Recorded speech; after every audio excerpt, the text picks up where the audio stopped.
ரோஜாப்பு தேகத்தில் தாளம்பு வாசங்கள் நான் இங்கு கண்டேனடி.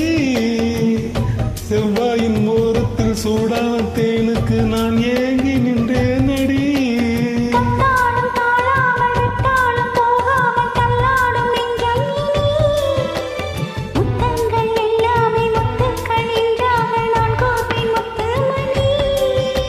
உன்னை தாயாக்கி தாளாட்டுவேனே கண்மணி.